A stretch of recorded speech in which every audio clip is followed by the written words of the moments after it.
আমাদের হাত পা সবাই নরম নরম, আমরা কখনো বলও ধরি না, কখনো ব্যাটও ধরি না। ভুল ত্রুটি হলে একটু সবাইকে ক্ষমা সুন্দর দৃষ্টিতে দেখবেন। মেয়েরা একটু নাজুক হয় ছেলেদের তুলনায়, এক একটা টিম অনেক বেশি পাওয়ারফুল হয়ে গেছে। হতে পারে আমরা ফাইনালে চলে গেলাম, হয়তো ফাইনালে আমরা জিতেও গেলাম। এজ কখনো বাড়াই না, আমি এখনো 19 আমি মনে করি। মাঠে করা হচ্ছে সেলিব্রিটি চ্যাম্পিয়ন্স ট্রফি, কেমন হতে যাচ্ছে জানবো দেশের জনপ্রিয় অভিনেত্রী সালহা খানম নাদিয়ার কাছ থেকে।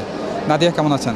আছি খুব ভালো, আপনি ভালো আছেন? আমি ভালো আছি। গতবার তো আপনার খেলায় সবাই মুগ্ধ হয়েছিল, অর্থাৎ আপনার অনেক খেলার বাইট ভাইরালও হয়েছিল, সব কিছু মিলে ভালোই ছিল। এবার আসলে কেমন হতে যাচ্ছে? প্র্যাকটিস তো করছি মাত্র 2 দিন, সময় করতে পারিনি শুটিংয়ের ফাঁকে, বাট যেহেতু আশা আছে সবার আমার প্রতি, তো আমি চেষ্টা করবো আপনাদের আশাটা রক্ষা করার। অনেকদিন ধরে প্র্যাকটিস না, তো একটু জ্যাম পড়ে গেছে, সব প্র্যাকটিস করতে হবে। এজন্য খুব তাড়াতাড়ি ইন্টারভিউটা শেষ করতে চাই।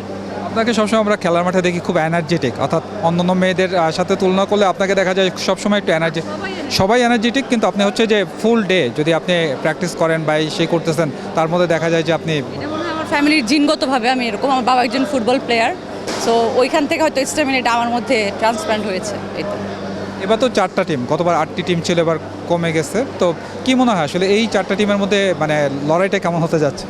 8টা টিমের যে ভাগে ভাগে প্লেয়ারগুলো ছিল সেগুলো কম্বাইন্ড হয়ে বিভিন্ন টিমের মধ্যে একসাথে ঢুকে গেছে, তাহলে প্রেশারটা আরও বেশি হয়ে গেল না? মানে এক একটা টিম অনেক বেশি পাওয়ারফুল হয়ে গেছে। আমাদেরটা যে পাওয়ারফুল কম তা না, বাট আমরা অপেক্ষাকৃত একটু কম পাওয়ারফুল, বাট আমাদের মনের যে সাহসটা এটা অনেক বেশি। হতে পারে আমরা ফাইনালে চলে গেলাম, হয়তো ফাইনালে আমরা জিতেও গেলাম। সো এটা সম্পূর্ণ লাক এবং প্র্যাকটিস এবং খেলার উপর নির্ভর করে। আনপ্রেডিক্টেবল একটা গেম।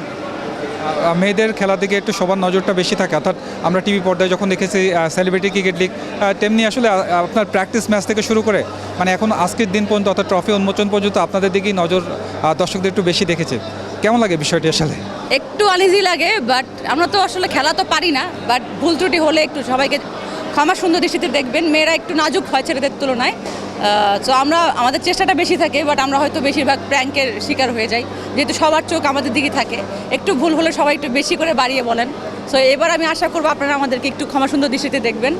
আমরা আসলেই এই ট্র্যাকের না, আমাদের হাত পা সবাই নরম নরম, আমরা কখনো বলও ধরি না, কখনো ব্যাটও ধরি না। টিভিতে স্ক্রিনে বসে আমাদের জাতীয় দলকে সাপোর্ট করে, এটা সত্যি কথা।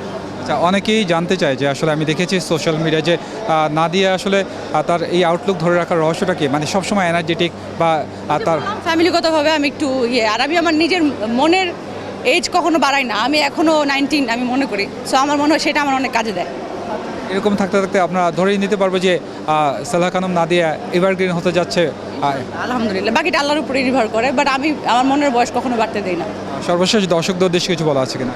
আপনারা সুষ্ঠু বিনোদন দেওয়ার জন্য আমাদের সারা জীবনের প্রয়াস থাকে, এটাও একটা বিনোদনের মতন একটা চেষ্টা করছি আমরা। এটা বেসিক্যালি আমাদের জাতীয় দলকে কি বলবো, একটা ছোট্ট ট্রিবিউট দেওয়ার মতন। তাদের কাছে আমরা কিছুই না, তারা আমাদের দেশকে এতখানি বিশ্বের দরবার উন্মোচন করেছে, তাদেরকে একটু ভালোবাসা দেওয়ার জন্য আমাদের এই সবার প্রয়াস।